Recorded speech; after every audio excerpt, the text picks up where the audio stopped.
Welcome to the Corrective Consciousness episode 162, the podcast where we explore the inanity of pop culture. I'm your host, vysethebold, and this is...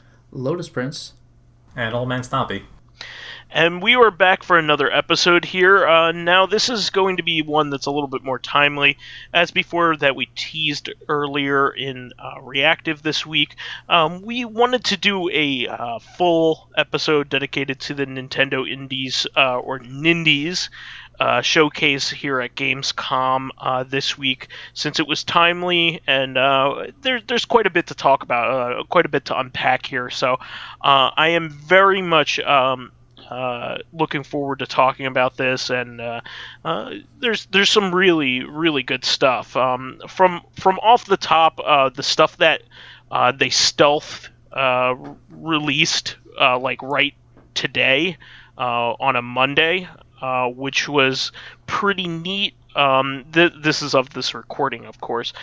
Two big indie titles that have a lot of people have been wanting on the Switch, at least one of them on the Switch quite a bit. I absolutely love both of these games. So the first is Super Hot, which kind of the cat got out of the bag on that one a little earlier in the day. Apparently an update had been released for Super Hot. I heard about that before the game was actually announced. Before it was announced, yeah. So that's a little bit unfortunate because they took their Steam out. But Super Hot is a fantastic game. I played this game with a friend of the show, Retro Gamer, when I was over in Ireland when I visited him, and we had a blast playing this game. So I definitely recommend it if you haven't played it yet. It's a first-person shooter where your character... time is frozen unless you move. Correct. And it's a lot of fun. You could pull off some really cool acrobatics as a result. Yeah, well, my favorite part is this is something I've always wanted in movies or cartoons or whatever that they very, very rarely do, which is... like, even in, like, JoJo, when Dio stops time and starts manipulating stuff and then re-zooms time, what did that look like to everyone else? Like, Super High, when you beat the level, it shows you what it would have looked like if everything were moving normally, so you're doing all these crazy kung fu dodging bullets. It's great. Yeah, I really enjoyed this game. It's a lot of fun, and they even did a follow-up VR game to go along with it, Super Hot VR, which makes a lot of sense because the game actually, the story kind of revolves around VR to begin with, so it was a natural fit for it. But the Super Hot VR has kind of like an RPG or like roguelike kind of feel to it. It's like procedurally generated, so I definitely think it would be this is a good fit for the Switch, and it's going to be really good. Mm-hmm. To anybody who hasn't picked it up before. And I'm even thinking about visiting it again. I'm not going to buy it again because, first of all, really? I don't want to admit to my insanity so shortly after our recording, where I admitted it so much to it on Tuesday. But I'm not going. I'm actually trying to cut down on my double dipping. So, but this is definitely a good one. The next one, this is a big thing too. A lot of people have been clamoring for this on the Switch and have a portable version of this, but Hotline Miami Collection, that's both games. So I think it's a natural fit for the for these two games to be on the Switch. If you're going to play it, please play it with headphones, because the music in this game is sick. Yeah, both games, both the soundtrack is just brilliant. It's probably the best soundtrack of any game that I've heard in a long time when both of them came out. It's just... it gets the game just right, of what's happening in the game. the game knows it too, right? Because there's like a level where the DJs are like actually in the level, like playing their own music. Yeah, like the game just has this real, like the songs in it just have this dark synth aesthetic. Like it's so hard to describe, but it sounds like audio version of filth. Like it's I don't know how to. It's grimy, but it complements, because like Hotline Miami, the actual game is basically like a sleazy 80s thriller, and the movie the music complements that very well. Yeah, I can't.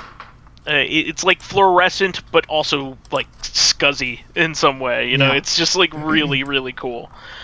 I mean, it's the kind of music you might find in a dingy nightclub in a dangerous part of town. So it drives you without uplifting you, I think, which is like what they're trying to go for. They're not trying to make you feel like a good person, but they're trying to keep you moving. Yeah, absolutely. That's a good way of putting it. A really good way of putting it.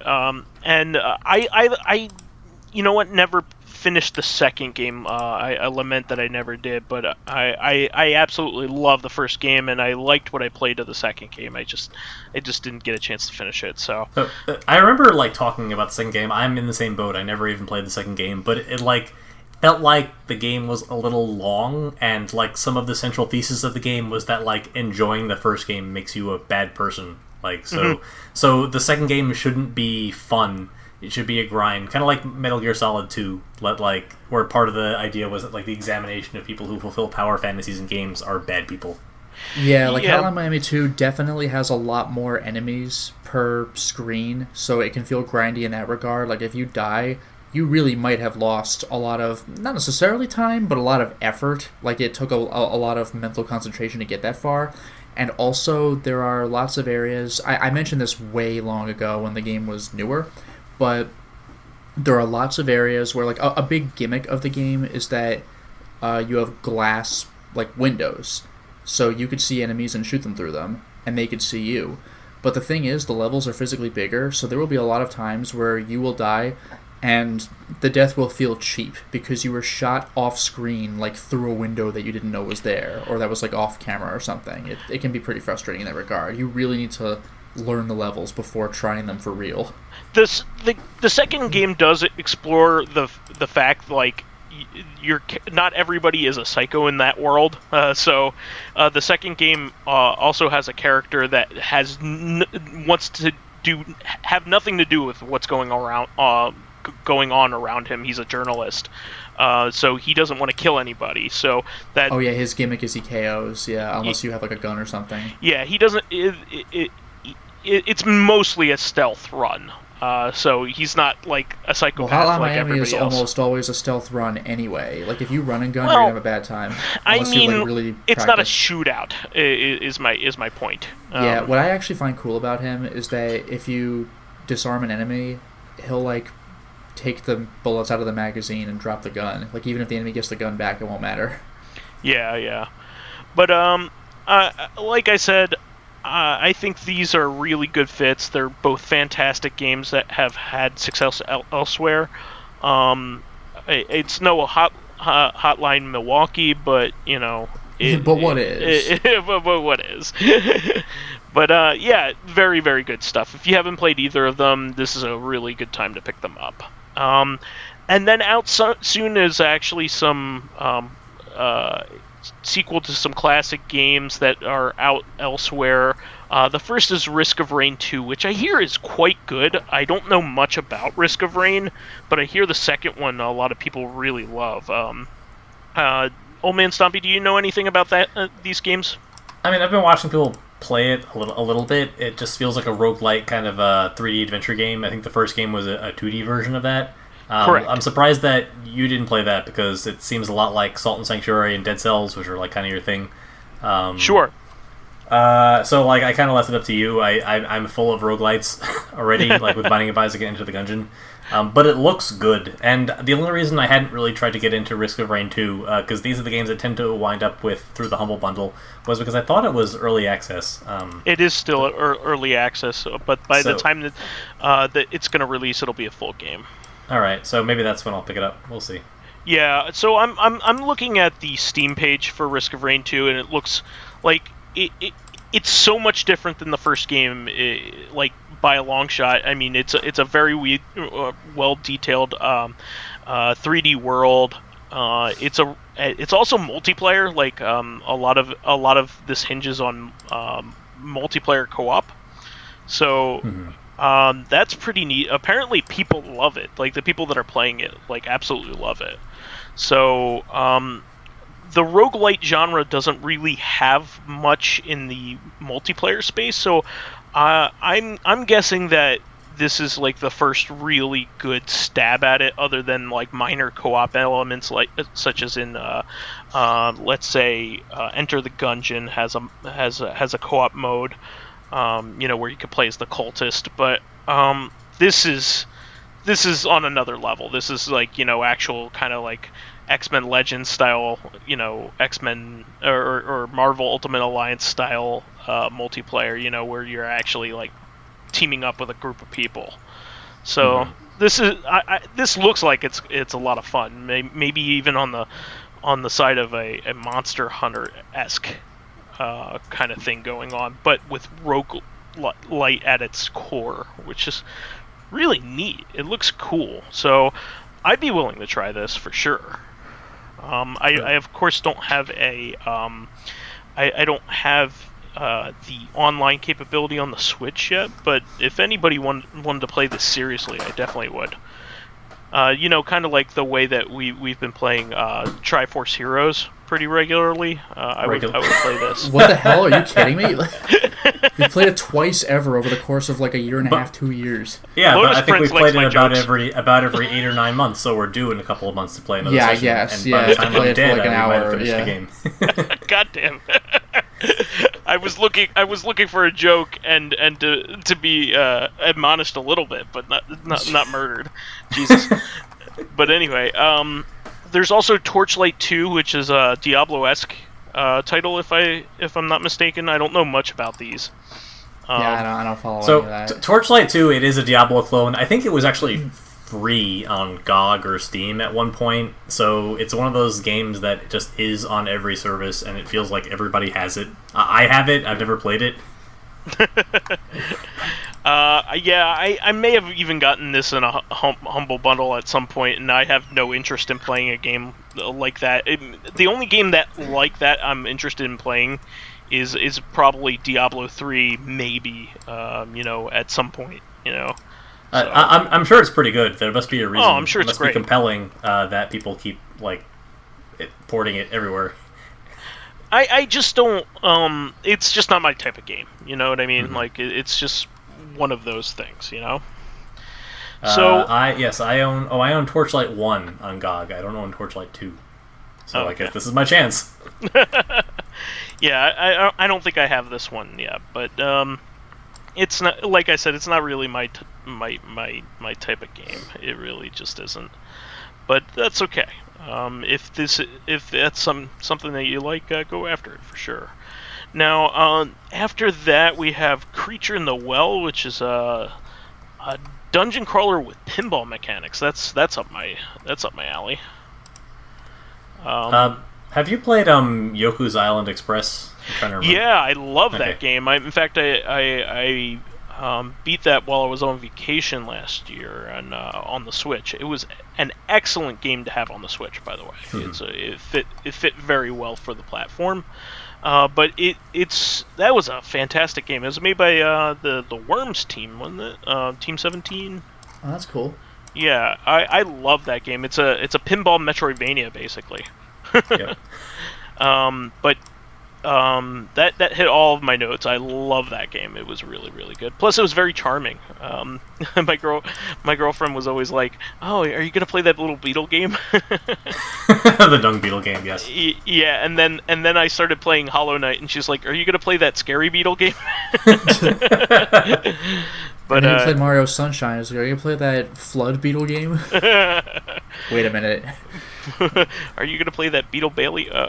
What? What? What is it? That'll be the game to play. Are you going to play Beetle Adventure Racing for the Nintendo 64? It's going to be the car Beetle game. Apparently, that game's not half bad. I think it's quite good, actually. I heard. Yeah. When are you going to play Buck Beetle? I mean, at least Beetle to the Beetle to the base to the base. At least it isn't as embarrassing as playing Senran Kagura Peach Ball. Is that an actual experience that you've had, or no? Or, but I've seen videos, and that's all I need to see. I mean, like that's like the calling card of Senran Kagura, and yeah.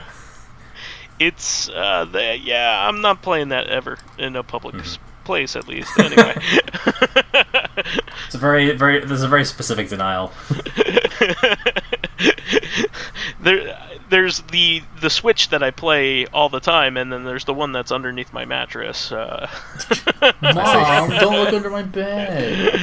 It's where I keep my M&Ms. Anyway, My amiibos. my Amiibos. So this looks pretty cool. This is Freedom Finger. You guys should take a look at this. Yeah, no, I saw it. Like it's hilarious. Like the you're like a hand that like grabs things and uses it, but the base form of your hand is like the middle finger, but it's got a big censored bar over it. So I'm wondering whether it always has that censored bar over it in the actual game, because they also censored a couple other games during this presentation, just because it was a presentation. But Hotline Miami didn't have any blood in it during the presentation, but the developers assured everybody that was just a doctored version for the presentation, not how it reflects in the actual game. I feel like Freedom Finger should have it as an option. I think it's funnier that way. It feels like that would be really easy to implement. So this is a 2D shmup where you play a gigantic fist, giving the middle finger. So it looks funny, and it looks like it has a hand-drawn kind of like early '90s gross aesthetic. Like, remember like those kinds of like barf books and things it like looks that. It looks like Booger Man. Yeah. What was that? We both said Booger Man. Oh yeah, exactly. Like there's this really gross bad guy like shooting red blood cells at the Freedom Finger right now, so that's pretty cool in the picture that I'm looking at. But yeah, it looks pretty gross, but it looks like fun. I mean, it's no Icarus Proudbottom and the Curse of the Chocolate Fountain, but that's a deep cut. That is not a retail game, right? That's just a game that you download on the internet and feel stupid and filthy after you've played it. You are the only person that I know of that has played it and beaten it, so don't give me all that. Well, so we heard about it at MagFest, right? We saw it at that like Games You've Never Heard Of panel. That's the only reason why I know about it. I think our friend Perry, who has yet to be mentioned until now in this podcast, told me about it. Yeah, no, that's definitely on my list of things to play. It's only like 45 minutes long, so just do it. Apparently it has a sing-along song at the end. Yes, it does. But moving on, there is a game called this is a side-scrolling action game called Blasphemous, which looked pretty interesting, but I don't have much on it, to be honest. But it looked same fun. for something that's coming out in like 3 weeks. I guess we'll find out. Yeah. That it looked like had a cool aesthetic. Then moving on from that, Ori and the Blind Forest Definitive Edition was officially announced with a release date of the September 27th. So only out in about a month, and that is one of the best Metroidvanias, modern Metroidvanias. It's really, really good. I'm not a real big Metroidvania fan, but that game is great. The platforming in that feels so much fun. It does. It's pretty tight, especially when you get upgrades and you could do like air dashes and vertical leaps. It feels pretty sweet. Yep. So, surprisingly, I don't own this game. This might be the time to do it. It's very, very good. The only reason I don't is because a while ago my mom bought an Xbox One, and this was the game that came with it, so I couldn't decide if I wanted to buy it again, because who buys games more than what once? kind of lunatic? or if I would just play it when when I came over to her house occasionally, or if I would buy it for myself. Yeah, no, this is a game you're gonna definitely want to play. Either way, any way you can make yourself do it. And there's a sequel coming out, so I might as well try to play it before the second one comes out. It also has a really good story and some really does. emotional, gut-wrenching moments in it, and some real humanizing characters in it. Humanized characters, I should say. It does, yeah. Mm-hmm.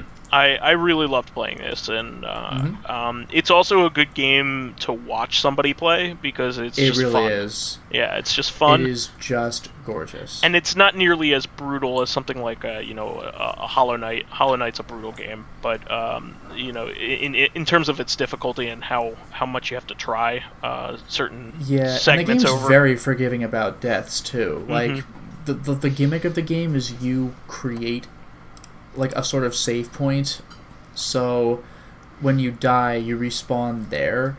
So if you forget to do that, you could lose a bunch of progress, but if you just saved and you died, you will spawn back like 1 second ago. It's pretty great. Yeah, this was one of my favorite games of a couple years ago. It's really it's everything that you'd want out of a platform, a modern platformer. It's really good.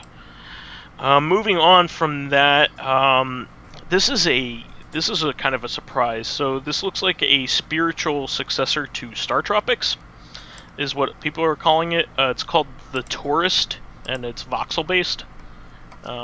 Looks pretty reminiscent of that kind of gameplay. So I mean, after watching it, I wouldn't really get the Star Tropics vibe that much, aside from the island setting. Like, I watched the video, it looks, I don't know, almost more like Contact, like the 3DS, the DS game. Like, you're just kind of like wandering. Yeah, it looks quirky. Like, it looks like the exploration is puzzle based, and there isn't a lot of combat. Star Tropics gets kind of intense with the combat close to the end. And like, you're very clearly fighting monsters like a Zelda-like game the whole time. So would you say this is more like It'll Do or one of those? Well, It'll Do is still a Zelda game. Like, it's like, that's literally the where the name comes from. Like, it's not Zelda, but It'll Do. Oh, that's great. Really, I didn't catch up. I didn't catch that. So, like I said, it looks more like an exploration game. I don't know, maybe it gets intense at some point, because it definitely shows like some monsters in combat.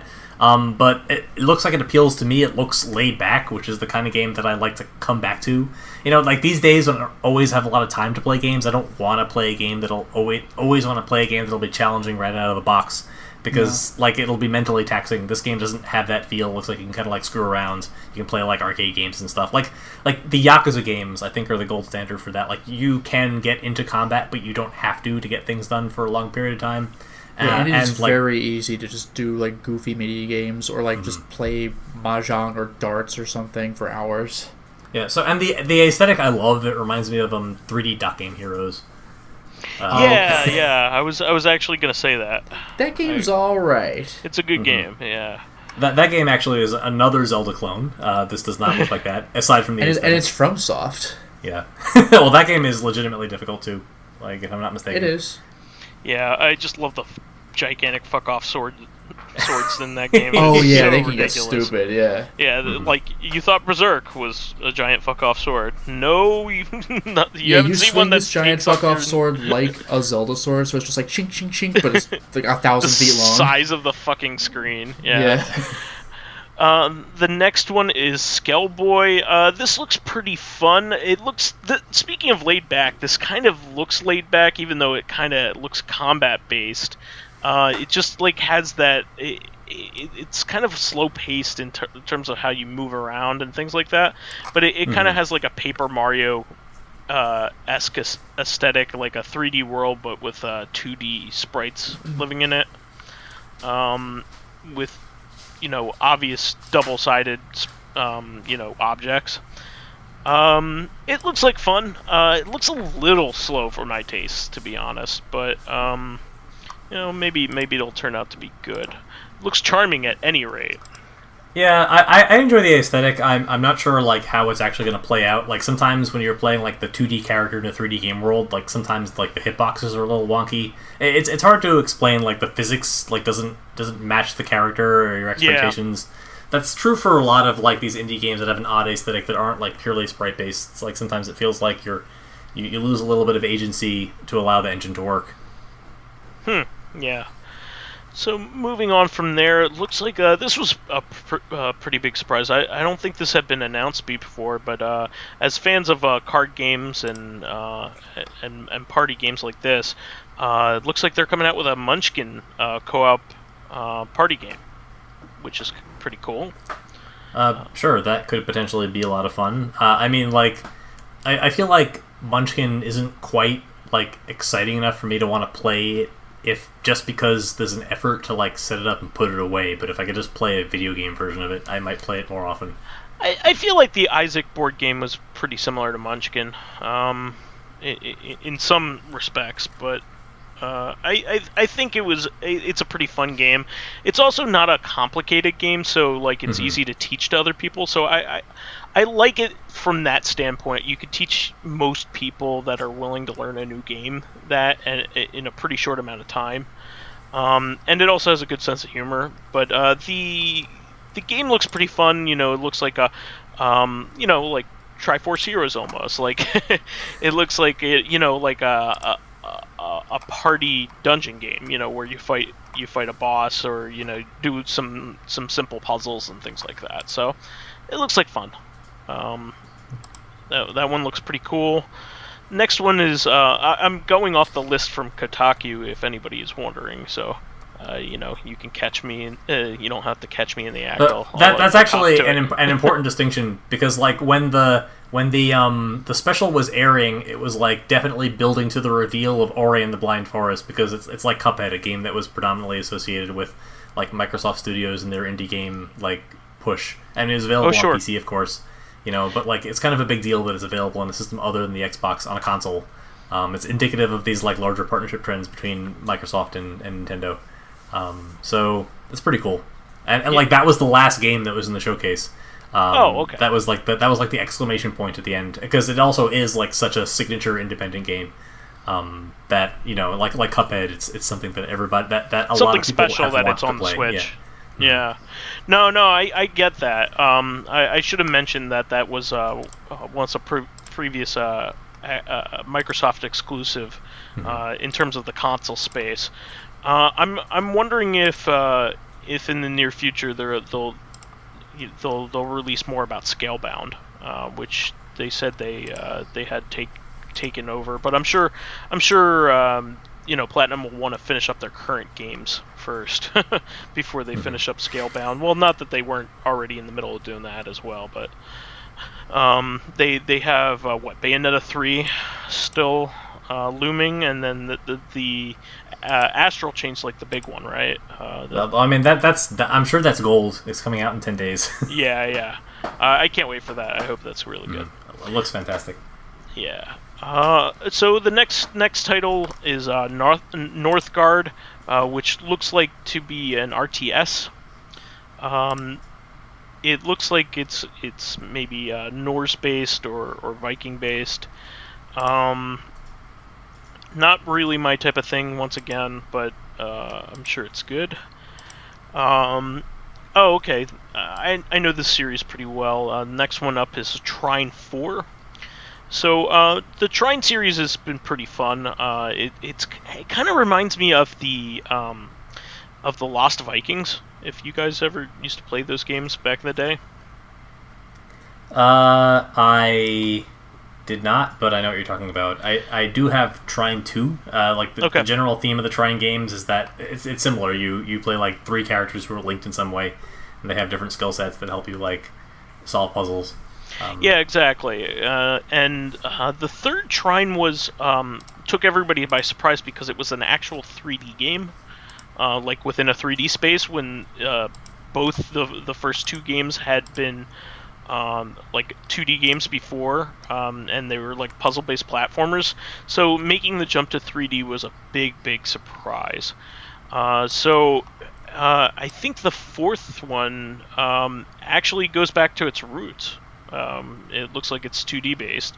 I think what ended up happening with there are a lot of people that are big fans of these games, and they were big indie games to begin with. The first 2. They were disappointed with the third game because it was like a shorter game. because I guess they needed to sink that much more time into a 3D space. So I think they're going back to their roots, and it also comes with Trine 1, 2, and 3 on the physical disc as well. Nice. If you buy it for PS4, for whenever that comes out, but it's cool that it's coming to the Switch as well, because it's a good they're well-made games. One Finger Death Punch 2 is like a stick figure game, harkening back to the days of yore on the internet. But everybody who plays the second one, thinks that it's a huge improvement over the first one. So that'll be a good one. Sparklight, which looks Zelda-ish, and that looks pretty neat actually. I like the aesthetic of this one. Did you check out Sparklight? I know as much about it as you can learn from the video. I'm always excited to play a Zelda-like. That's like one of my favorite genre likes. So, yeah, I guess so. Yeah, I you know what? I haven't liked too many Zelda-ish games as of lately. Like I know there are a whole bunch of games that are kind of like it, or kind of this kind of has a Titan Souls kind of feel to it too, which I enjoyed that game. So it looks like it has an emphasis on boss combat. So I'll probably like this better than most of the other ones I've played. Mm-hmm. Cat Quest 2 is another one. I don't know much about Cat Quest, to be honest. I know it's not anything like Cat Planet. Which also had a sequel. Cat Planet had a sequel? Yep. Oh man. I mean, game looks cute. I might play it on that regard. I can't really. Let's see. Oh yeah, looks adorable. I don't know. I don't have a strong opinion on it. There's a lot on there's a lot on here. Sure. Like the aesthetic looks nice, but I like look that at all these games. It looks like you're on like a blown up map, which is pretty neat. Mm-hmm. That's pretty neat. It's also like between in the discussion thread a bunch of things that I'm interested in, so it doesn't really stand out. The next game really got my attention. Like I didn't think that it would. Like the presentation was fantastic when I saw it in the video. Okay, yeah, go for it.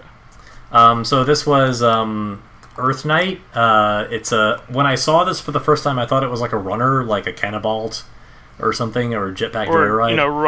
Runner 2 or Runner 3.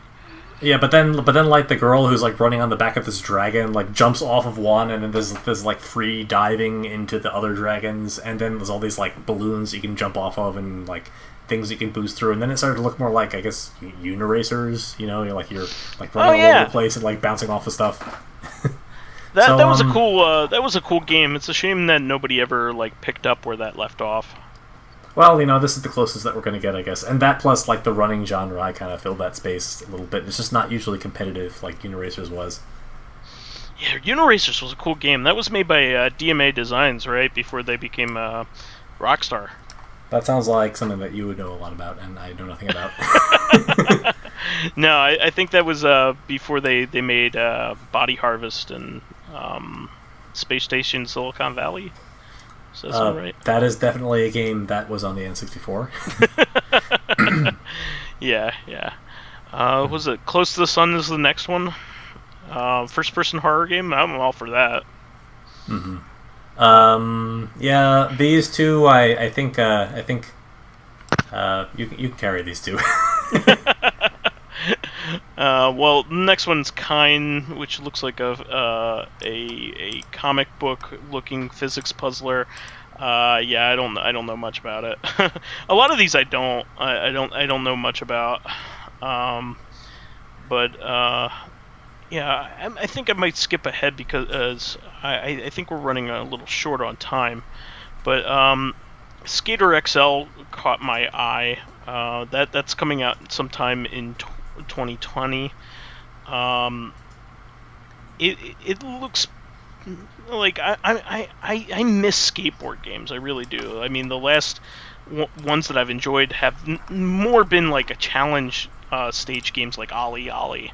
I really like those, but we haven't seen like a decent pro skateboard game in a long time. So it'd be nice. I mean, yeah, but also this game feels like it had like next to no personality. I don't really mean that to be a knock against it. It just looks really flat. It does. So, I mean, like, part of the charm of games like Tony Hawk was that you were, like, blasting, like, the Offspring soundtrack or whatever was on it, I forget. Oh, that's it was Crazy Goldfinger. Crazy Taxi was Offspring. Yes, exactly. Yeah, I think Tony Hawk was a little more eclectic with the soundtrack. Mm-hmm.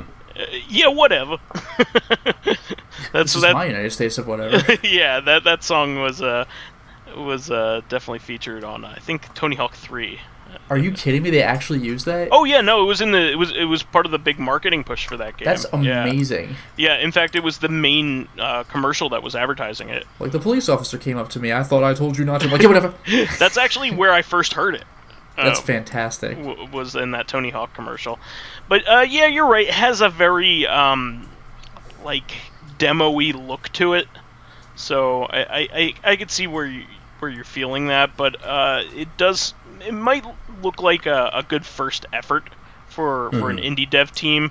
I mean, it looks pretty clean, maybe a little too clean, but it doesn't look terrible, like it won't play well. I mean, if there's a lot of promise in like the physics and the controls, I only worry that like it won't like catch enough people's attention to get a second try. That's fair. I think it's an early access game as it is anyway, so there's a lot of work to be done. All right. Well, we'll hold off on significant judgment until next year. Fair enough. And Fogs? Oh God, where you can play as a double-ended dog, kind of like Cat Dog, but Dog. That's what they should have called it. They should have called it Dog. But yeah, I mean, most of them are like Zelda-ish or vaguely Zelda-ish, which goes along with things. What the golf? Oh man, that sounds like funny. That sounds really funny. Did you see the video on this? No. Yeah. So apparently it looks like a crazy. Oh, okay. So you don't just like. It's kind of like playing multiple different types of games with golf, like putting controls, but you're doing other things while doing it. So, like, you bowl, but you bowl like you would shoot, like, something in a mini golf game. All right, I'm watching this, and the very first thing that happens is the golfer, like, lines up to take the putt, and the club, like, hits him, and then he goes flying instead. And this looks I'm immediately sold. No, this game looks really good. It looks like it has a lot of physics fun to it. One of them, you launch a house. One of the levels has sheep in it. That's an automatic buy for me. Oh yeah, you don't know what happens to the sheep though. You probably send them flying over someone's head who's trying to sleep. There's a level where you control the hole and you're trying to get away from the ball. Nice. Yeah, there's some really fun stuff in here. You have to make a horse dive off a diving board. So at some point, the name golf is vestigial. Yeah, no. This is really something special. I will definitely buy this.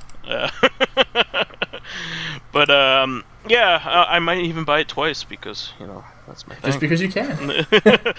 It's a game so nice I bought it twice and never played it. Well, it'd be pretty disappointing if you don't play this game after we just sold it so hard. Yeah. Nah, it looks cool. All right. So having said that, it looks like there's some pretty cool, really cool stuff in here, and I'm sure we'll find out more about some of these lesser known titles. I don't mean to make light of some people's games that look like that were part of this that we didn't devote any time to. But we'll reserve judgment once once it gets closer. I'm sure some of these look great. I mean, there has to be a reason why Nintendo is pushing these specific games. I'm looking forward to a lot of them. Having said that, we should move on. Oh, go ahead. No, it seems like a cop-out, but there's a lot of games out there, and there's a lot of good games, so, we're trying to give everything the spotlight that it deserves, but it's, literally impossible. We could be here for hours just talking about the Gamescom stuff. Yeah, I mean, we've devoted an entire episode to this already, and we only got to 75% of them, so... It does look great. It's just that we'll get to them once they're rated, critically, and once they come out, we'll see whether they stand the test of the excitement that they garnered here. All right. Well, Lotus, can you bring us into our weeklies, please? Why, yes. So we have a whole bunch of comments. So General Ledger says this is in regard to the fan question: if you could give up some skill or hobby to pick up some other skill or hobby, with the talent you have with the one you're giving up, what would it be? So General Ledger says, for trading skills, I would trade my electrical knowledge for an equal level of competency in a second language. My father was an electrician and taught me his trade, but I don't have much call to use the skills anymore now that I'm white collar. Foreign languages would be immensely useful, but I suck at learning them. Yeah, foreign languages would be amazing just for anybody in general. That's a great thing to learn. Yeah, I'm always insanely jealous of people that know at least 2 languages.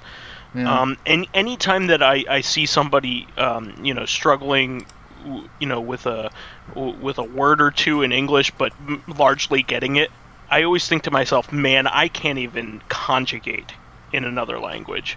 Yeah, I can barely conjugate in Spanish, which is a language I actually learned in high school. Yeah, that's my point. I forgot all of my tenses, so yeah. I know how to say things as I'm doing them in Spanish, and it's mostly like ir al baño, voy al baño. It'll be one of those cases where the person you're talking to will be like, don't you mean the past? And you're like, yes. And then you slide through the conversation. En la pasada, por favor. So, en la pasada. So, Dracologist has a couple of comments. This is in regard to the CoreCon topic last time, sort of demakes or retro callbacks by their own companies. This was a good point. I'd forgotten about this. Well, the first thing I didn't even know about. Serious Sam had a few demakes. Oh, yeah. I was not aware of this. I forgot about that. Blood Rain had a 2D game. Mm-hmm. I did know about that, but I completely forgot. Yeah, it's a way forward game, I think. Yeah. Doom Mini exists. I don't think I've heard of that one. Honestly, I don't... And as for what mythical creature we would become... if we had to choose among these 4 mythical creatures, he says, I don't need any crazy curses. I already live as a shut-in, and people consider me a mythical being. Fair enough. I know that feel, man. And he also says, if I have to give up something for something, well, if it's like a trade, and I could ask for it back when I need it? That's an interesting point. I would trade in my voice for art and drawing knowledge. Maybe if I could get my voice back, I got uses for that. That would be interesting. You should trade your voice for a fishtail. Yeah, I was going to say trade your voice for a spouse who turns out not to be into you, and then the story ends in a depressing note, unless it's the Disney version. Oh, I cut my hair. Right, I sold my watch. He broke my watch. Alright, so Living Corpse is a bunch of comments. First, thank you so much for the involvement, guys. Really, no doubt. You. So Living Corpse says, I guess being a vampire wouldn't be too bad if the worst the sun does is weaken me instead of bursting me into flames. As for feeding, if I have to kill, then I'll go after murderers. I guess pull a vampire Dexter. Yeah. Plenty of bad people in the world to spare the innocent, and if I have to turn someone, I guess I'd make them an offer to those dying of something like a terminal illness. They get a second chance at life and get a small army. Yeah, but then you suck down cancer blood. Nobody wants that. That's like Helsing, though, when he just shoots Ceres to the chest, and he's like, well, you could die. Do you want eternal life? He's like, well, do I do now, I guess. Thanks for asking, yes. Yeah. It was really, in Helsing, it was really more, if you're a virgin, you can become a vampire, and if not, you become a ghoul. So he just, like, awkwardly asks if she's a virgin while she's being held up at gunpoint, and she says yes. So he's like, okay. So he just shoots her. And it's like, there, now it's okay for me to bite you. She's like, what the fuck is happening? Alright, so Living Corpse's next comment is, I would trade in my high tolerance to real-life bullshit for being better at finances. Screw the rules. I have money. I don't have to put up with other people's bullshit. You could buy That's an all the amusing games you loophole. want twice. What was it? You could buy all the games you want twice. Yeah. 3 times even. And regarding bad ports, he says, "Ugh, you had to remind me of the Silent Hill HD port. Not only was it like, not only was it a mess, like odd fog effects, and they removed the original voice actors from 3, but it's only 2 of the original 4 games. I consider myself a Silent Hill fan despite not having played any of the games yet, if that can be a thing. Previews of the first movie was how I learned about the series and looked it up online, and I've been wanting to play them for years, and I wanted them to be part of a Halloween marathon I've been trying to start up on my channels for a while now. But it seems like I have to spend over $100 buying old systems and copies of the first 4 games to do it. Ugh. Please invite us once that does happen. By the way, I'll be there. You know, the thing is, Silent Hill 2, 3, and 4 are on PC. 4 you might be able to get away with, but 2 and 3 are really expensive now, and they may or may not run right, especially 2. So it's like, Yeah, the PS2 versions of both, I might add. Yeah, well, Silent Hill 3 was otherwise PS2 only. Silent Hill 2 was on PS2 and Xbox. Well, there's a PC port of 3 and 2, right? Well, yeah, that's what I opened with. Oh, yeah. But, like, more accessible and likely to work is the console versions. Yeah. But, so, and again, he says, you think Konami will ever give the green light to a Netflix Silent Hill animated series? I don't. No. This is the same company that canceled Silent Hills, which seemed like it was going to be a much-needed revival for the franchise. Yeah, Konami just doesn't seem to like Silent Hill very much, even though it was one of its flagship series. And then I could see them doing a Contra TV show, though, especially with all the Contra stuff going on lately. Yeah. And then we have one issue I've had with a couple of PC ports is a lack of controller support. Some games wouldn't support a controller at all, while others never program the 360 buttons. Beyond Good and Evil, for example, would let you use a 360 pad, but all the button prompts are still keyboard keys. Yeah, that's so sucks. lazy. Ugh. That's a pain in the ass. Baka-sensei says, I'm still holding on pre-ordering the TG, like the TurboGrafx Mini. I understand the trust in the M2 group, but I think it's too expensive. And about Evo... I can see that. About Evo, it sure backfired the fake announcement of Snake on Tekken, was criticized by Konami, Bandai, and even David Hayter. Yeah, we had mentioned that. I had heard the clip was a paid request for a stream. Oh, interesting. So that contextualizes it, even though it's still stupid. It's a shame that this prank might cost credibility to the future of this great fighting tournament event, at least on teasers and announcements. It's good to see that everyone... Oh yeah, regarding the... I don't even know if this is ports, but it's good to see that everyone forgot KOF Maximum Impact. If you remembered, sorry. And the Tetsuo character was K9999. I forgot about that. That's the name from KOF 2001. Yeah, you know what? The Maximum Impact games were actually pretty fun, especially if you got into the later editions. Okay. So, yeah. And then he says the Tetsuo guy later changed to Unknown in KOF 2002 UM.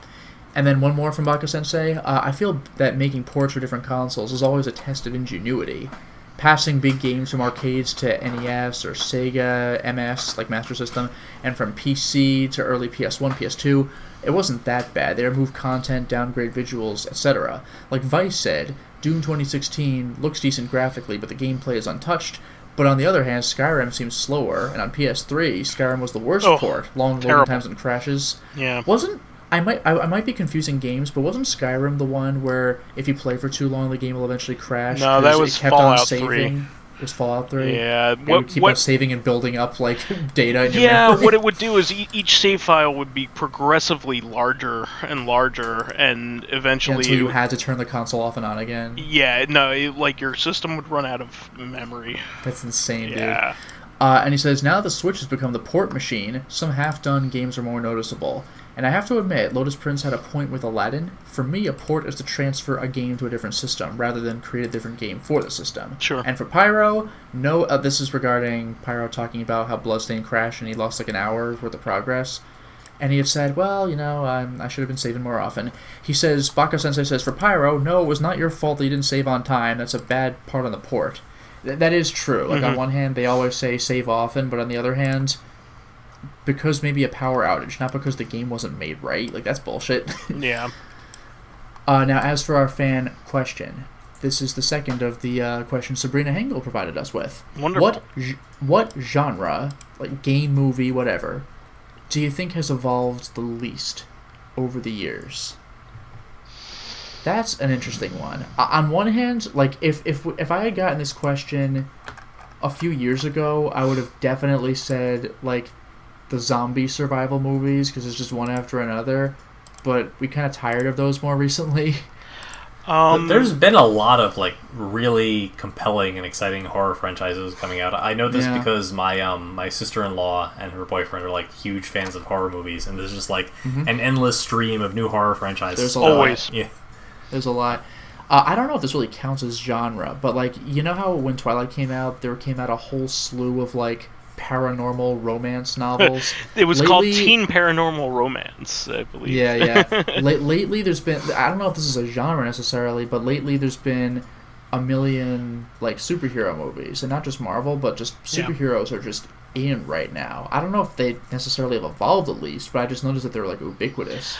I think there's been some evolution there. You're starting to see like some certain ones are more comedy based, like ever since Thor Ragnarok. Well, yeah, exactly. Guardians of the Galaxy really trailblazed that, and then Thor Ragnarok really followed up on it in a similar style.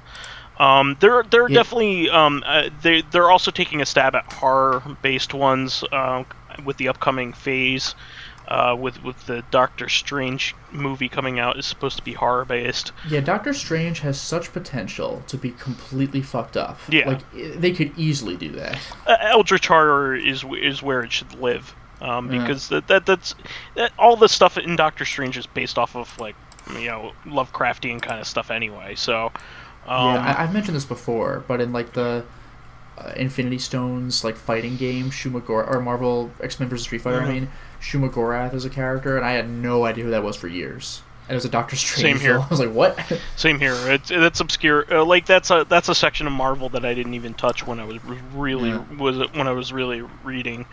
I would say in terms of evolution, I would say I've been disappointed how Starship games have been moving in that I think they've only really tried to be one type of game recently. Okay.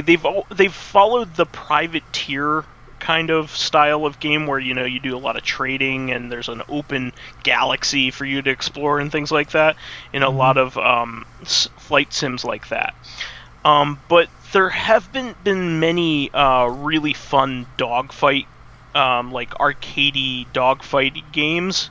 Oh, like X-Wing versus TIE Fighter. Yeah, I was actually going to say that. Like TIE Fighter. They're with games that have some vague technical aspects to them, but not enough to put you off. Kind of like an Ace Combat game, but in space. I would like that. Okay. I would like a more arcadey, actiony, Wing Commander-esque game. I don't know if this even counts, but does that also include like the Rogue Squadron kinds of games? Yeah, I mean, my problem with the Rogue Squadron games is that they kind of had some like escort missions that really kind of bugged me. Well, they did, but I mean, in terms of like the missions where you're more just shooting stuff as your goal. I love target shooting. So target shooting's always been one of my like favorite types of things to do in a game, and I wish there were more games that really followed up on that. I mean, you have a lot of really big games with really big ideas right now that a lot of people love, like the Elite game, Elite Dangerous. People seem to really love the secrets that are locked up into that. You have Star Citizen coming up, which is God only knows what the hell that is. And there are a lot of other. You have No Man's Sky, which is an exploratory based game. Yeah. I think that stuff is great, but a lot of it is just kind of based upon curiosity and moving around and kind of just living within that space, and that is not the type of game that I'm into. I'm more of an objective-based guy and an action-based guy, so I would much rather see that type of early 90s flight sim kind of stuff going on. Sure. How about you, OldManStompy? Do you have an opinion on this? I would say, and I guess this is kind of what stands out to me the most, like anything in the Metroidvania genre, and also like the Mega Man like, in the sense that not that there aren't like occasionally games that like do a really good job of it, like we just talked about Ori, it's like not really and like Yoku's Island Express, which is kind of a Metroidvania, but really more of a pinball game. But like, there's all this hubbub about Bloodstained, when like it's like the best try at recreating Symphony of the Night that we've seen in a while, and it feels like that's kind of what the audience is converging towards. It's there's a certain point where like Axiom Verge is one of the biggest Metroidvanias in quite some time, and when you play it, you recognize the map screen immediately. You recognize this is a gun. Like this is you see like this is an area where I have to like be able to go into a ball or something. This is the area where I need my double jump. Like there are certain things that you expect, and that's been going on for like literally 30 years now. It's not necessarily a bad thing to have expectations and to have those expectations fulfilled. But we've had the discussion that like what does it mean to be a Metroidvania, and I know there was some like journalism on this quite some time ago, and it's gotten to the point where like really quickly if you're playing a Metroidvania, there's certain like things that are trappings of the genre that you always like see, and they haven't really tried to like as for all the flack that they get. There are games like Final Fantasy, where Square has tried really hard to provide a different experience with every iteration of the game, and sell that game as a service. And, I don't fault them for trying, even if at times it seems like they're failing. Certainly not every game will appeal to every fan of JRPGs. But it's, to me, better than like rehashing the same ground over and over and over again. It makes the games kind of feel like a slog. Same thing with Mega Man games. You know that there's going to be 8 Robot Masters. All the levels are going to take about the same amount of time. You know that there's going to be a Dr. Wily and probably someone after the... This is probably going to be a Dr. Cossack in between the 8 Robot Masters and the Dr. Wily. Sure. So and like that's going to be a slog because Dr. Wily is always impossible. Like even if it's not Dr. Wily, even if it's Iris from the Rosencrantz-Stilette or something. Sure. Like, oh man, that was a deep cut. What's funny is that like the Dr. Cossack and Rosencrantz-Stilette is just like Dracula from Castlevania. Yeah. What I liked about that series is it kind of combined Castlevania aesthetics with Mega Man gameplay, which is kind of cool. It was pretty tight too. Like it was as tight as the original Mega Man games, which doesn't usually happen, and that I appreciated. It played really well. Yeah. But both of those ended up pretty good. Those are on Steam now, I think, in English, right? Yes, I know that's the case. I think I bought the original on Desura like ages ago. I never bought the second one. I bought physical copies of those. That's saying something. Yeah. I mean, I used to be heavily into collecting like action-based non-H Dojin games. So nice. That was quite a thing to want to collect for, because good luck even finding them on eBay was pretty tough. But that's a good series. I recommend it to anybody who likes Mega Man games, for sure. And this is saying something, because Vice like despises the moe aesthetic. So to have like Mega Man but anime girls, like for it to still be appealing, game recognized game, so to speak. Oh well, I mean, I'm not gonna fault the entire mastery of everything else the game does just because it has a couple little Yeah, that's all I'm saying. It's a really good Mega Man game, such that like just because it happens to have like a cutesy anime aesthetic, it's easily overlookable. Sure, absolutely. I mean, the Dodonpachi games have that too. I mean, and they're some of the best shmups ever made. So, I think we explored that pretty thoroughly. I want to thank all of our fans who really came forward this week with all of the comments and all the questions that were added. You said Sabrina had one more question as well. No, this is the second of the two. Second of the two. Yeah, so at this point, I believe we are out of questions. Okay.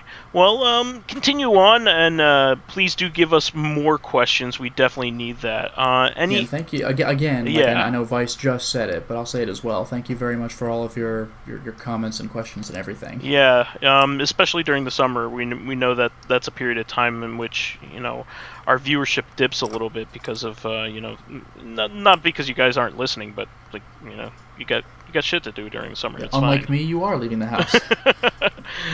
But any other final bits before we move on to wrapping things up, gentlemen?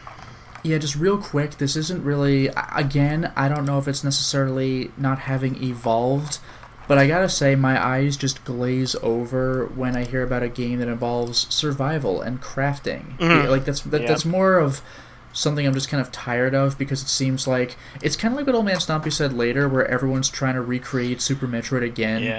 but I'll make a better Super Metroid. Just, like, this isn't even really a lack of evolution, it's just a mechanic I've grown tired of seeing. Everyone and their mother, for a period, had made games where you gotta survive for X period of time, and there's crafting. Like, just... I don't care. Even Alien Isolation's a freaking great game, but it's like you gotta find parts and craft items. I was like, oh, fuck. It turns out it actually wasn't really a big deal. No, it wasn't intensive. It felt pretty okay, but when I first heard, like, when I see the word crafting, I'm immediately like, oh no, don't do this to me. If there's minor crafting elements, I don't mind it, but when it gets ridiculous, like a Minecrafty kind of thing, you lost me. Yeah, that's just overwhelming. I mean, So, that's the entire game, so I get that. That's just not for me, but I just glaze over when it's like survive and craft. I had a discussion a long time ago with Perry about randomness in games, and it was like, at least my position is that when you're crafting a game that has no randomness in it, you're trying to make a game that's better than, like, chess or Go, and, like, Yeah. those games have been around for hundreds of years, and if people want an experience like that where it's entirely sort of player skill and gambits, then they'll probably play one of those because the game theory is well established, and you have a lot of work to do to make a game that penetrates that space. We've hit that level of saturation with the open world crafting genre. We have Minecraft, we have Fortnite. They're played by literally millions of people. So it's the problem that and just like and like the arena based shooter. We have Overwatch. We have Counter-Strike, right? So, like, what about your game is going to pull people away from this other game that, like, hundreds of thousands of people are already playing? Exactly. Yeah. That's just the whole thing. Like whenever you say I'm gonna make a game like that, it's just like do you remember when the angry video game nerd started to get was just picking up steam, like he was new, and he was getting really popular, and all of a sudden 1,000 fucking angry reviewers appeared online. Whenever I watch any of them, I'll be like, oh, it's like the video game nerd. I shouldn't be thinking about that. I shouldn't be thinking of someone who has more experience and talent. I should be looking at whatever you have that the video game nerd does not provide. Yeah, I agree. I think you guys hit the nail on the head with this kind of stuff. I agree with a lot of the points that you guys are making, and I mean, I'm the big Metroidvania guy here, and I would say that there are oodles that I play that I'm like, I wouldn't recommend this to somebody who doesn't just play these types of games. I think there's plenty of evolution to be had. I think when I played Bloodstained, I didn't realize how much I missed the RPG elements that the Castlevania games added to that genre. I think I described this previously, that surprisingly few of the Metroidvanias out there actually are like Castlevania. They're more like Metroid. In that they're item based. The keys to get past things are abilities, and the way that you upgrade yourself is with more like missile tanks, and things like that.